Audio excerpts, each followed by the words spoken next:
વડોદરા શહેરમાં પૂર બાદ સ્થાયી અધ્યક્ષની નગરજનોને શિખામણનો મામલો, વિશ્વામિત્રી બચાવ સમિતિ મેદાન ઉતરી। સ્થાયી અધ્યક્ષ મહાત્મા ગાંધીજી જેવું સાચું બોલ્યા છે, જેથી તેમનું સન્માન કરવા વિશ્વામિત્રી બચાવ સમિતિ સૂતર આંટી લઈ સન્માન કરવા પાલિકા આવ્યા। સ્થાયી સમિતિના ડોક્ટર શીતલ મિસ્ત્રીએ તંત્ર પર આક્ષેપ કરવાને બદલે આવા વરસાદ સાથે જીવતા શીખી જવાની આપી હતી શિખામણ, જેમાં લોકોને ઘરોમાં બેટરી, રબર, ટ્યુબ, દોરડું અને બોટ રાખવાની વાત કરતા લોકોમાં ભારે નારાજગી છે। ત્યારે મિસ્ત્રી સાચું બોલ્યા છે, જેથી તેમનું સન્માન કરવા વિશ્વામિત્રી બચાવો ટીમ પાલિકા આવી। ચેરમેન ઓફિસમાં હાજર ના હોવાથી સૂતરની આંટી ઓફિસની નેમ પ્લેટ પર લટકાવી સત્યના પૂજારીનું સન્માન કર્યું।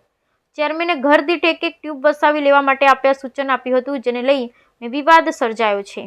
ગાંધીજીએ જે આઝાદીમાં, ગાંધીજી એટલે એક દેવી સ્વરૂપ જેવા વ્યક્તિત્વ ધરાવતા હતા। આઇન્સ્ટાઈને પણ કહ્યું હતું કે હર માસનો આવો માણસ કઈથી હોઈ શકે દુનિયામાં। ગાંધીજીએ એક તો સ્વચ્છતાના આગ્રહી હતા, તો આઝાદ થયા પછી સ્વચ્છતાની વાત માત્ર નરેન્દ્રભાઈએ શરૂ કરી, અને પહેલાં આવેલા એક પણ વડાપ્રધાને નથી કરી, તો એમનું પણ અમે આદર કરીએ છીએ કે નરેન્દ્રભાઈ બહુ સારી વાત કરી, ભલે અહીં પછી ઢોંગ કર્યો લોકોએ ઝાડુ પકડીને। એવી જ રીતે ગાંધીજી સત્યમેવ જયતેની વાત કરતા હતા કે સાચું જ બોલો, હંમેશા જૂઠું બોલો નહીં।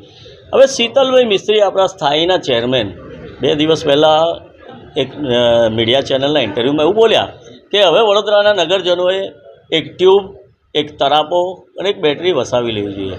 તો શીતલભાઈ મિસ્ત્રી આટલું બધું સાચું અને સત્ય બોલ્યા છે, તો ગાંધી માર્ગે ચાલેલા છે, કેમ કે એમણે વડોદરાના લોકોને ચેતવી દીધા છે કે તંત્ર તો કશું કરી શકવાનું નથી, પણ તમારે બચવું હોય, કેમ કે તંત્રએ તો જે દબાણો કરી દીધા, વિશ્વામિત્રી નદી પર હોય, ભૂખી કાંસ પર હોય, કે જે પણ દબાણો કરી દીધા એ તો તંત્રએ ભાગીદારીમાં કરેલા છે, એ તોડવાના નથી એવો એમને નિર્દેશ આપી દીધો છે। હવે 2-5 ઇંચ વરસાદ પડશે તો પૂર આવવાના જ છે, એટલે લોકોને ચેતવ્યા છે કે તમે ટ્યુબને આ બધું વસાવી લેજો, તો તમને તંત્ર પણ મદદમાં ના આવે તો તમે તમારી જાતે બચી શકો એમ છો।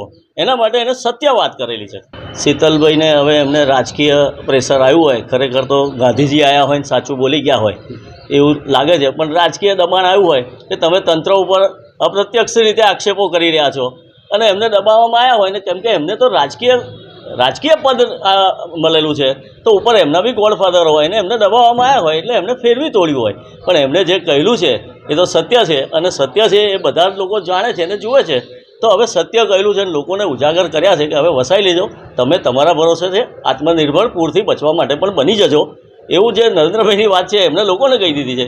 તંત્ર નથી મદદમાં આવવાનું એ પણ એમને નિર્દેશ કરી દીધો છે, અને ગેરકાયદેસર દબાણો નદી પરના નથી તૂટવાના એ પણ નિર્દેશ કરી દીધેલો છે। હવે બધામાં આત્મનિર્ભર કરવાનું કહેલું છે એમણે, અને એમને સત્ય વાત જ કહી દીધેલી છે, એટલે ગાંધીજી એમનેમાં આવ્યા હશે અને એમને સત્ય કહી દીધું છે લોકોને કે હવે તમે તમારા આત્મનિર્ભર છો, તમે પૂરમાંથી બચવા માટે પણ આત્મનિર્ભર છો, તંત્ર કદાચ આવે ના આવે, મોડું પડે વહેલું પડે, તમે બચી લેજો।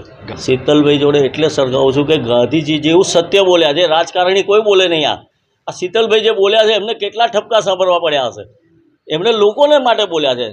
ગાંધીજીને જેમ દેશના નાગરિકોની, નગરજનોની એક વ્યક્તિની ચિંતા હતી, એવી રીતે શીતલભાઈને વડોદરાના તમામ લોકોની ચિંતા વ્યક્ત કરી અને બચવા માટે એમણે રસ્તો બતાવી દીધેલો। પૂરની મોકડ્રીલ તો આ લોકો કરી શકવાના નથી, કેમ કે ફાયરની બી મોકડ્રીલ નથી કરતા। ખરેખર તો શીતલભાઈ 2 વર્ષથી આવ્યા, એમણે કંઈ દબાણ રાતોરાત નથી કર્યું, 20-30 વર્ષના દબાણો છે।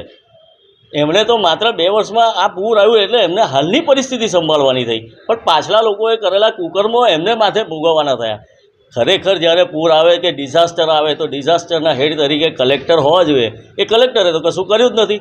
એને તો ફૂડ પેકેટો પણ જાતે વેચવાનો કોશિશ નથી કરી, કોર્પોરેશનને આપી દીધા, અને કોર્પોરેશને ચૂંટાયેલાઓને આપી દીધા, ને જેને ઘેર પાણી નથી આવ્યું એમના મતદારો હતા તો એમને બી આપી દીધી કીટો।